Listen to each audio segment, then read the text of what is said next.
অনেকদিন কোনো ভিডিও আনা হয়নি, বাট এখন তো বাগি 4 রিলিজ করে গেছে, তাই হাত পা গুটিয়ে বসে না থেকে চলে এলাম রিভিউ দিতে। কেমন হলো চলো জেনে নিই। সানি রকের সঙ্গে সিনেমার জগতে হারিয়ে যাও আর ছোট্ট করে সবকিছু জেনে নাও।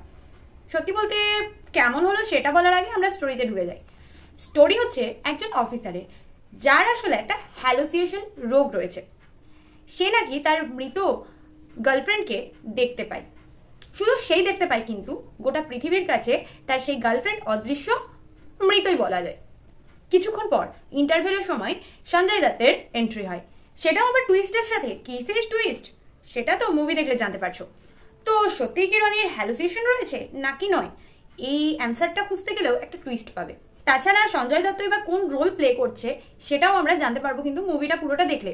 হ্যালুসিনেশন এই শব্দটা যেহেতু সাইকোলজির সঙ্গে কানেক্টেড, তাই এই মুভিটাকে অনায়াসে আমরা সাইকোলজিক্যাল অ্যাকশন থ্রিলার বলতেই পারতাম, বাট এখানে অনলি অ্যাকশন থ্রিলার লেখা আছে।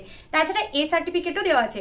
এই এ সার্টিফিকেটটা দেওয়াটা ঠিক না ভুল সেটা নিয়ে আমি পরে আসছি, বাট একটা কথা বলছি, যেটা আমরা ট্রেলারে দেখেছিলাম যে একটা লাল ড্রেস পরে তার সাথে লাল চশমা পরে একটা অ্যাকশন মুডে দেখা যাচ্ছে টাইগার শ্রফকে, সেই সিনটা যখন দেখবে তোমরা নিজেরাও হ্যালুসিনেশনই ফিল করবে।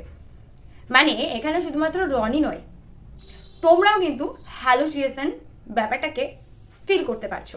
তাছাড়া তোমরা যা কিছু দেখবে সেগুলোকে কিন্তু সত্যি বলেই মেনে নিতে হবে। প্রথমেই বলেছিলাম যে লজিক খুঁজতে চেও না, লজিক খুঁজলে কিন্তু মুভিটা দেখতে ভালো লাগবে না।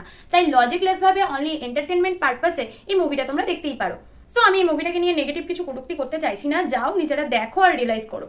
একটা কথা বলতেই হচ্ছে, ভেবেছিলাম যে ট্রেলার কাটিং এর ক্ষেত্রে হয়তো ভিএফএক্সটা একটু পোর হয়ে গেছে, বাট মুভিতে সেটা থাকছে না। কিন্তু সেই একই জিনিস ঘুরে ফিরে মুভিতেও আছে। মানে ধরো রক্তের সিন দেখানো, কিংবা দিন রাতের যে সিনগুলো রয়েছে, তাছাড়া রক্তের যে বিন্দুগুলো দেখানো হচ্ছে সেগুলো এতটাই কৃত্রিম লাগছে, জাস্ট এমনিই বড় স্ক্রিনে চোখে পড়ছে। যাই হোক, এটা শুধু অনলি এন্টারটেনমেন্ট বেস মুভি। এবার আসি এ রেটেড বলা যায় ইয়া না। ট্রেলারে আমরা পুরোটাই ব্রুটাল সিনে ভর্তি দেখেছিলাম।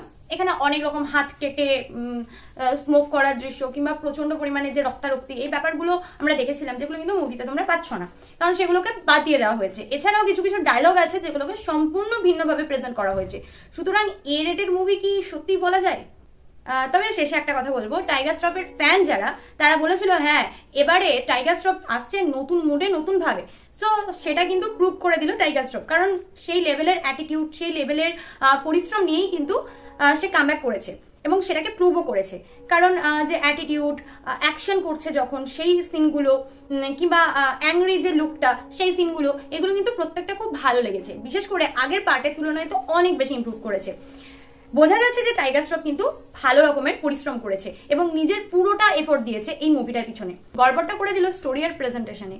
সমস্ত এফোর্ট দেওয়ার সত্ত্বেও কিন্তু সেই বিষয়টা ওয়ার্ক করলো না, কারণ এর জন্য কিন্তু কোনো অ্যাক্টরদের দায় নাই, স্টোরি এবং প্রেজেন্টেশনে কিন্তু মেন কালপ্রিট হয়ে গেছে।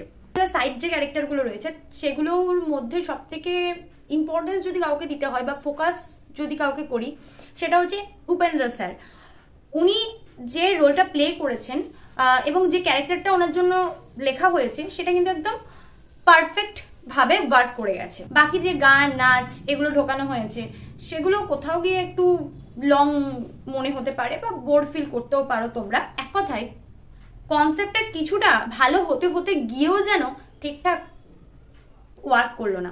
যাই হোক, তোমরা দেখো তোমাদের কেমন লেগেছে সেটা জানাতে ভুলো না। আমার চ্যানেল নতুন হয়ে থাকলে চট করে চ্যানেলটিকে সাবস্ক্রাইব করে আমার সঙ্গে জয়েন হয়ে যাও নিত্য নতুন আপডেট সবার প্রথম পাওয়ার জন্য।